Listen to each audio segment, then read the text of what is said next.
Hey folks, it's Fritgar here, how you doing? Welcome back to Farming Simulator 19 here on Boulder Canyon. I am just going to get the last little bit of lime spread on this field so that we can then get started on doing some fertilizer spreading. We need to put fertilizer on this field and we need to put fertilizer up on the big grass field as well. I'm going to start off by doing the fertilizer down on this field, and then we will see about doing the one up there. I'm thinking actually that we will do the fertilizer spreading using this tractor, and while we're doing fertilizer spreading with this tractor, we can do the cultivating using the other tractor, using the what do you call tractor over there, the who's we call it, the Deutz. That one over there by the cattle. We'll use the Deutz for doing that because the Deutz tractor is strong enough to be able to pull the cultivator that we've got, and then this one here with his wide wheels is somewhat better suited, I feel, for doing the spreading of the fertilizer up on the steep field up there. It'd just be a safer thing to go and do, I think. So if we do it like that, we will empty out this lime down here like this. And let's lift that one up. Let's load this bad boy up with some fertilizer, and then we can get spreading fertilizer. As soon as we've got that underway, then we can go off and we can go and start feeding our new cows, because they're going to start getting hungry pretty soon if we don't give them some food in the next very short space of time. I'm not even quite sure how quickly. Let me close that and lift that one. What I was thinking is I would start over here like this with the fertilizer, right, and I will spread onto the field just here, run down this side, and then just leave the hired help doing the rest of it. Right, I don't quite know if that's going to be a suitable thing to go and do. I'm hoping that the hired help will be able to go right off the end of the field and do it, but we can then go round the outside edge afterwards, and we'll just do a quick tidy up job once this one's gone and done all of that. It means that we don't have to sit here for a while messing around with it. We can just get on and do some other things. So there I've got the hired help working, and he's come right out to the end of the field over there, and he's already picked up that first bit, and he's going to go and turn round, go back up there, do what it needs to do. Is what I'm hoping he's going to do. Right, well, we'll leave that one to it. We've got the milk tanker back over there. Combine. We'll do the combine in a minute. We haven't dealt with this combine. We need to do this. We will run this one up over here, and we will wash it off. Then we will bring it down, and we will service the combine. And then we need to put it away in the shed. We'll put the corn header right at the back of the shed. Then we'll come out and we'll get the other header on, and we'll put that one, we'll leave that one on the combine, and we'll put them both away in the shed as well. So let's bring you up there like that. Shut you off a minute, and we will grab the pressure washer. I can't jump. Why can't I jump? Not allowing me to jump while I'm doing my hosing off. Oh well.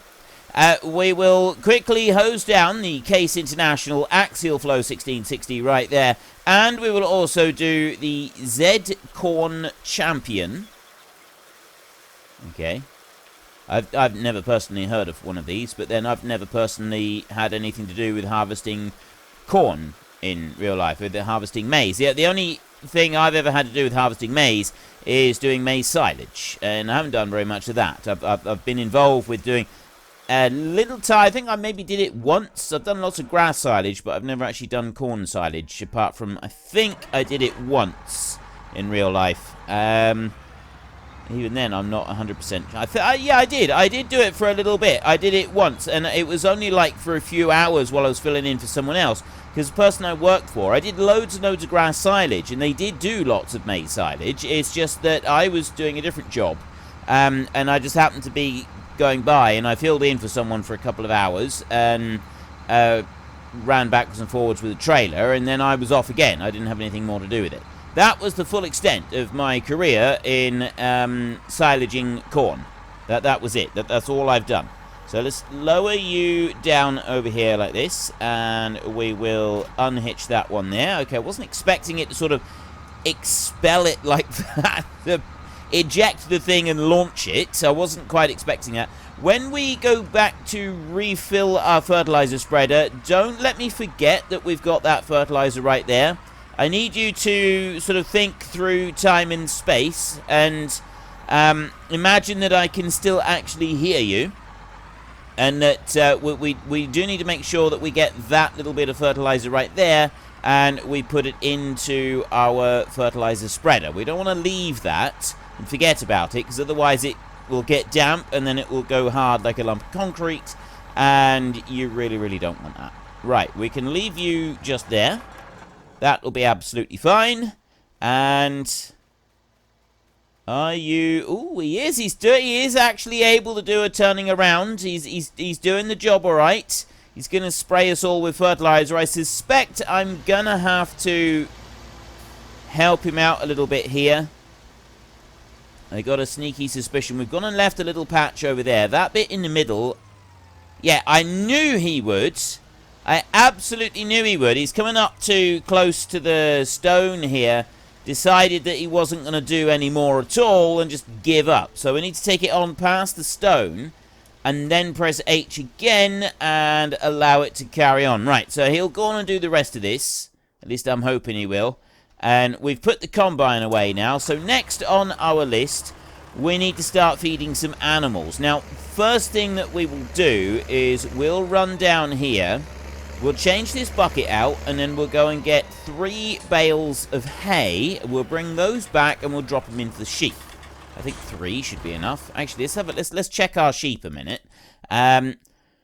Sheep at the moment, we got 194 in the pen. We're gone 44,000 litres in there. It's about half full. Yes, we definitely have room for 3 bales. We've probably got room for 6 bales, to be honest. I don't remember how many the sheep pen takes. I think it's 240. We've got to check that in here.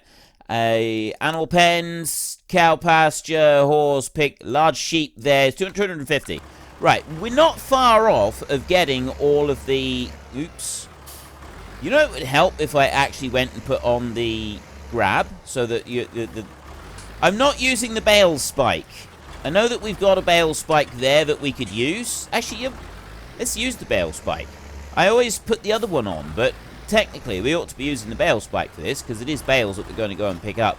And trust me, it's a lot easier to put a normal bale spike into the bales than it is to go and put a muck grab into the side of the bales, because all the extra spikes on the muck grab, muck fork, all those extra spikes, it does actually make it quite difficult to pick the bales up. It is quite a challenge to be able to pick all of the bales up when you've got that many in there. Now, I got 2 bales over there, and then we've got these 2 stacks. We're going to need more hay. I think our next crop coming off of that big field up there is going to have to be another round of hay rather than silage. I mean, the amount of hay that we've got here... I mean, yeah, the cattle are about to go and take an obscene amount of food, but the sheep... ooh, steady. We don't want to be tipping stacks of bales over. Right. This is really difficult. Steering the tractor and not allowing the bales to fall off when you're doing it with keyboard steering is a challenge. This is where it gets difficult. I'm going to bring that up a little bit. And I've said this before... there are faults with FS19. We all know that there are faults with the game. There are things that have been done in the game that... little mistakes that have been made that haven't been corrected very well. And that there are some problems with likes of the hired help and things like that. However... the bale physics, whoever did the bale physics are vastly improved on what they were in FS17. And they're also a lot closer to actual real life. Because look at the way that bale spike is sticking into those bales. I mean, yes, we have got a little bit of drift with the bales on the top, just as we were moving. That is not a realistic drift, but... the way that bale spike is twisted slightly inside the bale, you've got a slight give in the bales. They are slightly spongy.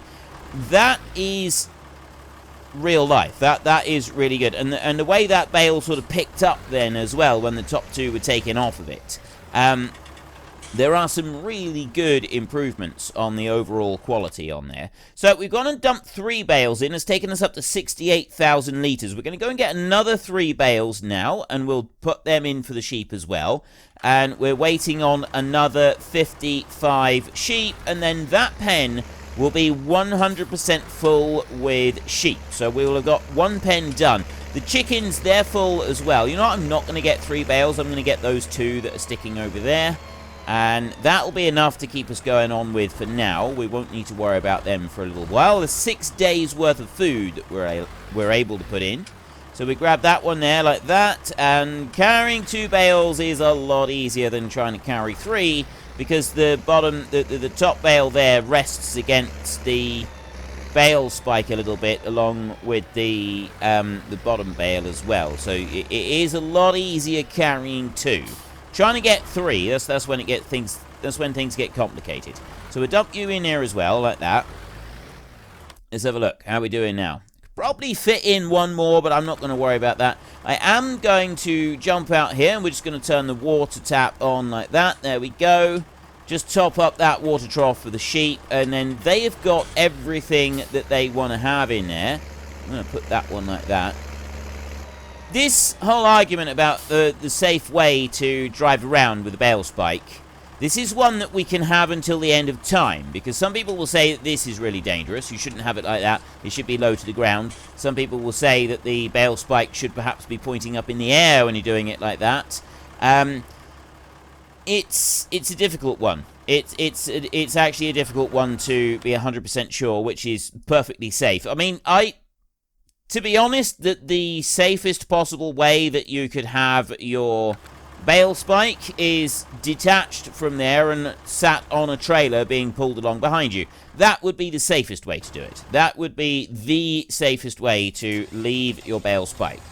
Now, we come down here and we have a look and see what parts of this field still have any lime coated on them, because those are the bits that are not quite spread with fertilizer. We know there's a tiny little patch up at the other end. There is this little patch right here that we're just going to take out now. Just going to do that there like that. And there's probably a little bit over by the stone over here and the wall. So I'm going to leave that bit a minute. I'm going to go racing all the way down here, and I'm going to get that patch down there. That's a little bit too big for me to want to leave. So if I go and just take that one out a minute, like that.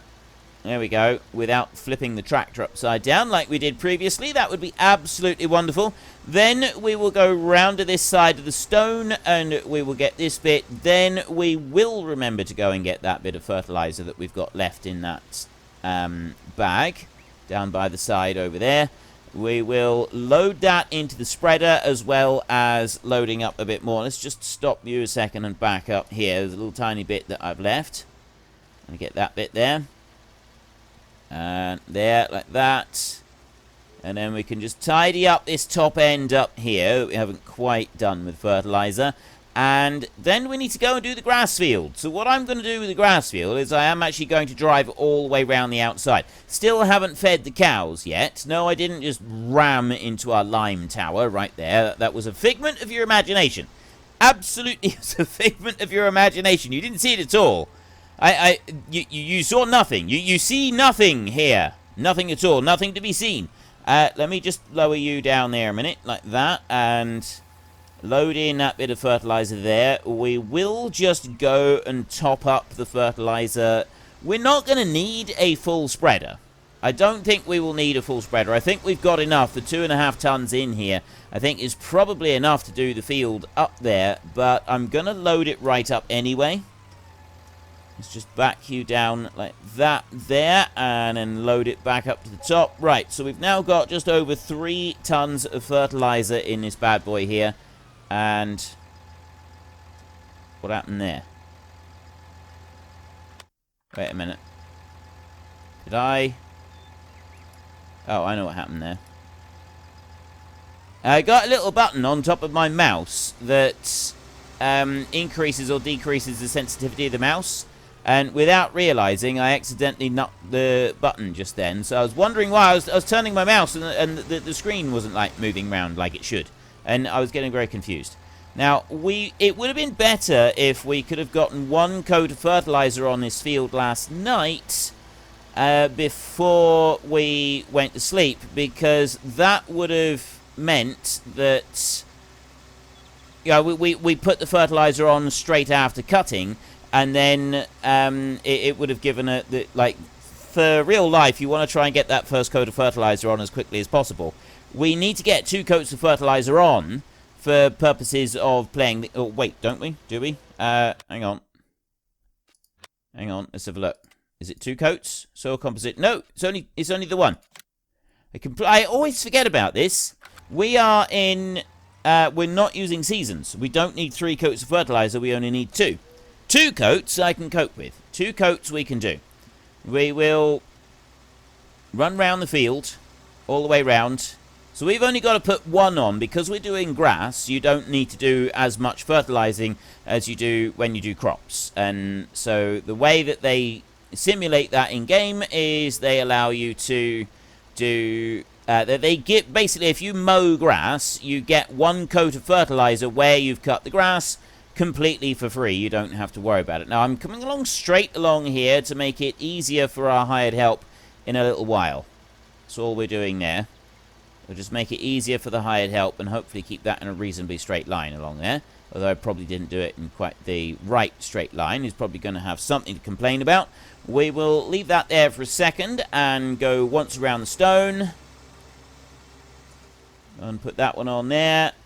We need to go right round the stone because we're turning quite sharp and the angle that the fertilizer is kicked out from the back, we've actually got to hug it quite tight in like this, or otherwise the inside track won't get spread at all, and that's not what we're after. Okay, that'll do.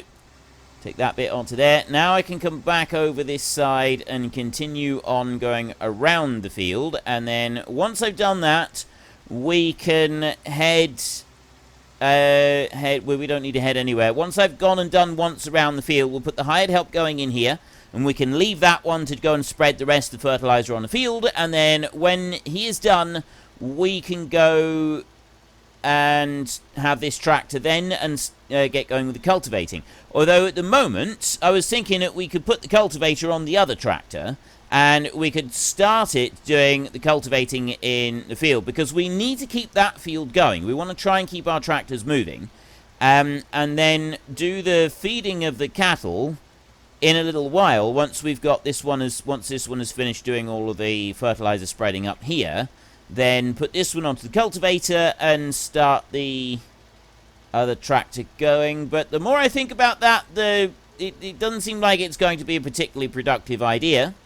I want to leave the cultivator going on the Deutsch tractor. That's what we want to do ideally.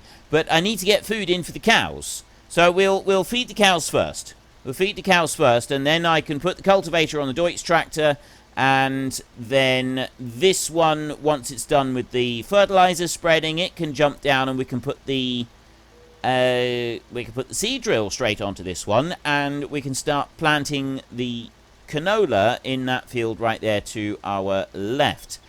We get that canola done as quickly as possible, get that planted, then we've got everything ready.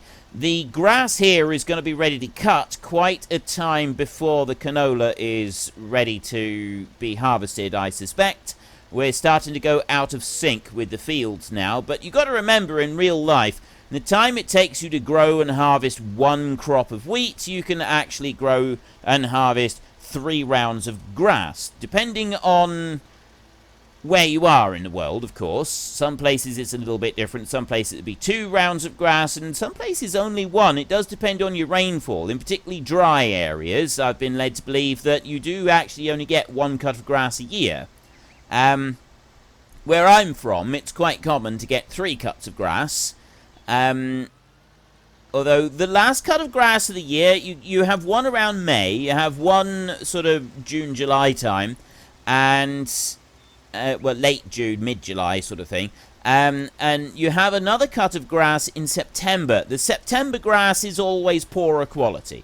The best quality grass is the stuff that, excuse me, it's the stuff that's done in May. And the reason that that is the best quality grass is because that gets the early sunshine, it gets the early spring growth coming up through. And the technical reason why that is so much better is because that grass is full of sugar. The sugars that come up in the early spring growth in grass far exceed the sugars that you will get in grass later on in the year, and that makes for a better quality silage. So the stuff earlier in the year is better for silage. Well, it's better for both hay and silage, to be honest. But so the stuff later in the year, some farmers won't worry too much about that. I'm still not fully over onto this bit. I moved over a little bit so that I could get all of the grass spread with fertilizer, but I'm not quite covering all of it. That will now cover all of it. Some farmers will actually go and just mix the different silages together or different hay together, regardless of what time they cut it. You're not likely to have 3 cuts of hay off of a field if you do silage, because you tend to cut silage earlier in the grass growth cycle than you do if you're cutting hay. So hay you'd expect 2 cuts and silage 3. And some farmers will mix it all up. Some farmers will be very careful to keep the later cut silage, especially the last cut, separate from the first cut. And the stock that they're trying to fatten up, those are the ones that get the absolute best silage, or they're milking cows. And then animals, cows that have just been left dry, or mid-rate, not the very, very youngest animals if you're on a beef farm, not the animals that are just coming up to achieving the killing weight, so you're wanting to fatten them up as much as possible. Those get the better silage. The ones sort of in the middle, they're a year old, they've got another year and a bit still to go before they're even ready to consider for the market. Those, you just keep them going and keep them growing. Those are the ones that you give the slightly poorer quality silage to. They still grow very well on it. They still do very well on it. It's just that it doesn't quite have enough to fatten them up like the absolute best quality silage does. Right, we'll leave you up there. We'll come down to this one. And we've done what we want to do with the feeding of those animals. So our next task is to get that trailer on right over there, and we want to drag that round. Now, we should, in theory, be able to pull this trailer on the back of this weight. It should hook on there. Yes, it does, see? Right, so we can put the weight on there, which means that we can just leave that in place. We've got spare silage there that we could have. We got room, sorry, for silage. But I've got 320,000 litres of mixed feed has already been made up. So we're not going to worry about getting more silage just yet. We need to drag this trailer over here. I'm going to load this up with a mixture of silage and hay, which means that this trailer is going to be extremely heavy by the time it's loaded up. And that means that this tractor, in theory, in real life, would struggle to pull it. Now, this one doesn't, like, load the trailer evenly all over. Well, it does load evenly all over. It's not like it's got a set point where the unloading bit is going into. Now, which side is this trailer tipping? We want this on the back at the moment. If I go like that, it's now tip side left. We will have that tipping on the right-hand side. So what I like about this trailer is that it tips either out the back, or you can tip it either side. And it's quite a versatile trailer like that. The side tipping is a really, really useful thing. I'm going to just stop there a second, and we're going to come over here. We're going to turn the tap on. We need to get some water flowing in here.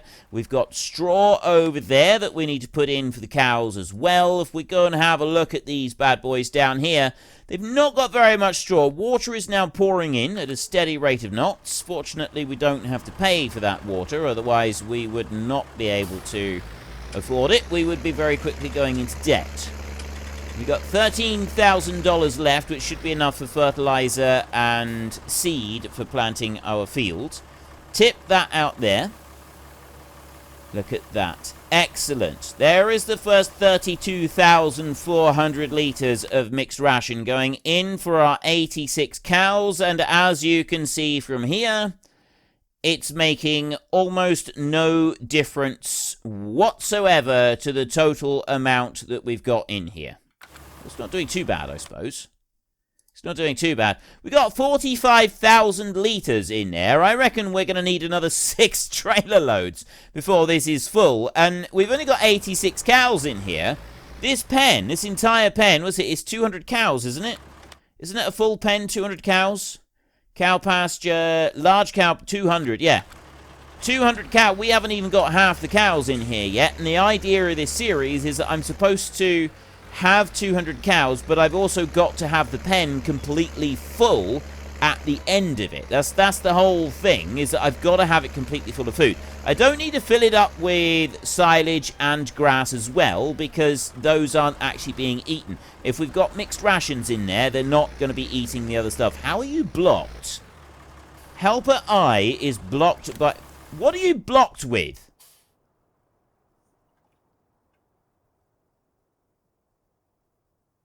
I'm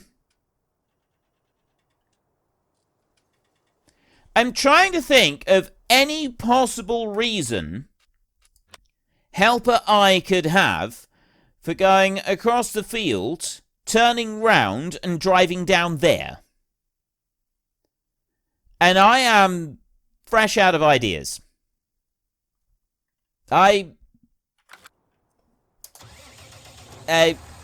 Just...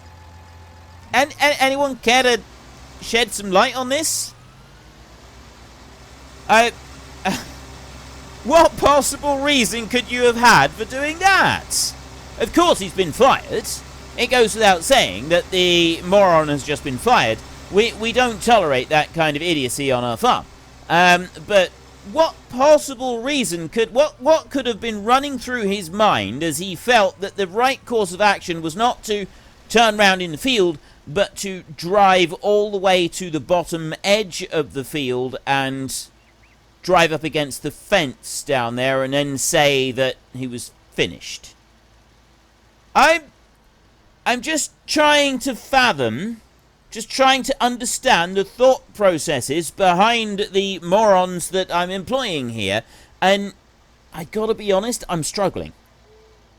I'll be absolutely honest with you, I am struggling to comprehend the thought processes of the people that I'm employing.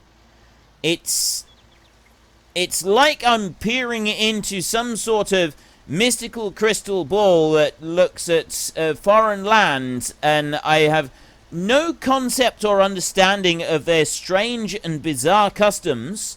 I'm sure they must have purpose, but I cannot for the life of me fathom what those customs might be or what purpose they might serve.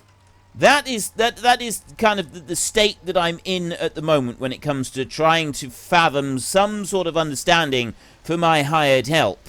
And I struggle, I really do. Now, we will have him say that he's come to the end of the row in a minute. He's going to run all the way down to the end of the field, he'll run all the way back, and then he'll run all the way up again, and then he'll stop.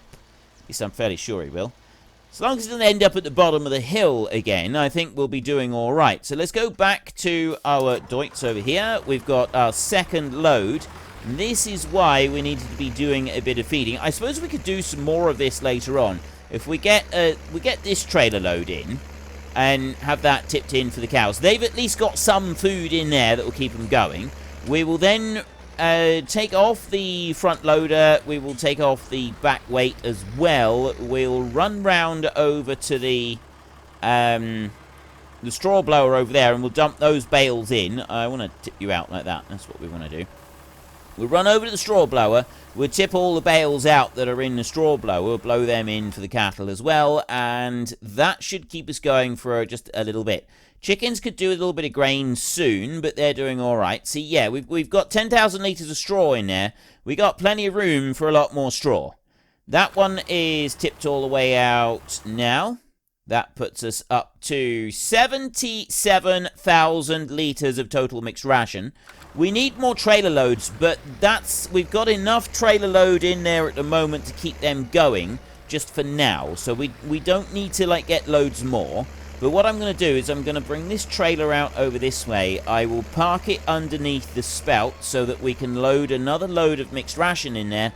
And then we can leave that trailer right where it is while it's loading. And it will be ready to hitch in later on. And then go and tip some more out for the cows. So we'll park that one right there. Start that one loading up like that. And then I'll unhitch it there. And I'll just leave it loading. And it loads automatically. It's got a sensor on it that will tell the machine when to stop loading, so we don't need to worry about that. And then we can back up this way. We'll drop off that front weight there. Rear weight for us. We will put you down there. Then we can turn around and we can take the front loader off. And that then, we're free then. We've got this machine is then ready to go with doing our next task, which is going to be starting the cultivating. After I've gone and put the straw in for the cows, I do want to get them bedded down a little bit. So if I nudge you in here a little bit like that, and unhitch the front loader there. Helper E is... I told you he was going to do that. Helper E has completed his task. We'll leave him up there for now, and we'll get this one over here. We've just about run out of time for today's episode, so we'll go over here. We probably won't get this one hitched in on the cultivator. We will probably just get the straw put in for the cows. Now, loading this one up, we can either do that with a front loader and grab the bales up and load them in like that, or we can do what we've done so far, which is use the trailer and dump the bales in 3 at a time. I kind of like the idea of using the trailer and putting them in 3 bales at a time. It definitely seems to be a bit better. Definitely seems to be an easier way of doing it. So we can spread the straw around like that. It doesn't allow you, unfortunately, so you can move it up and down, but it doesn't allow you to rotate the spout sideways at all. You just put it sort of straight in like that. It is going to take a lot of straw to get that one all the way filled up. See, we'll put in these 4 bales, and then that'll be it. That's all we're going to have time for today. It's going to take a little while to rake through these. The cows like it. Well, sometimes they do. You got to be careful, though. You don't want to, like, I have seen cows come up and try to get in the way of this if you try to spread this, blast the straw into a pen with the cows, because it does scratch them a bit. They like that. It's like them the back scratched. They do like that. However, you don't want to be blasting it near their faces if you can help it. You want to try to avoid doing that. So when you're operating the machine, you kind of need to, like, move it away from their faces, because otherwise they can get little bits of chaff that go into their eyes and they don't come out, and it gives them it can end up giving the cow a very nasty infection if it gets a bit of chaff stuck on its eye. You basically, the only way that you can get the chaff off their eye, well, not every time, but sometimes, you've got to get a little pair of tweezers, and you've actually got to pull the little bit of chaff off their eye. It sort of sticks on there, almost like a little suction cup. It can cause some real problems. Is more than one farmer has had to call the vet out to get something out of a cow's eye, because if you don't, it'll get infected and start weeping, and then the cow is going to get seriously ill. You've got to remember that a cow is a rather valuable animal. So, you know, it's... You don't want things like that, and also it's the well-being of the cow. Some farmers are particularly concerned about the well-being of their animals' health, which is good. That is good. That's how it should be. But some farmers aren't. Some farmers do tend to look at cows as money-making machines and nothing more.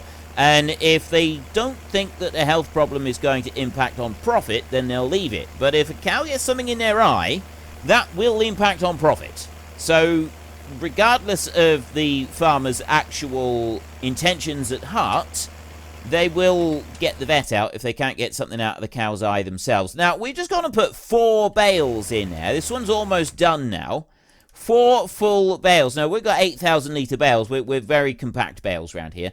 And we're not even halfway full on our straw. Well, we're about halfway full on our straw, which is ridiculous. This is absolutely ridiculous.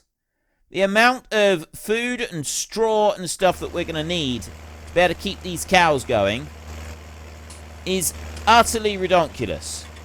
Right, you don't need to be revving away anymore. You've actually finished.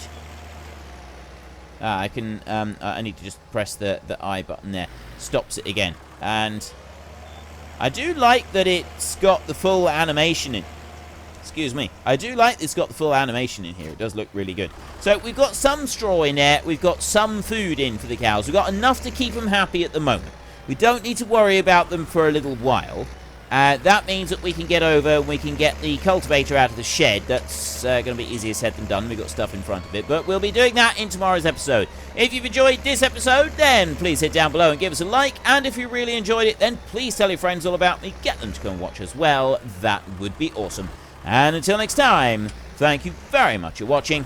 This is Frithgar. Goodbye, and see you later.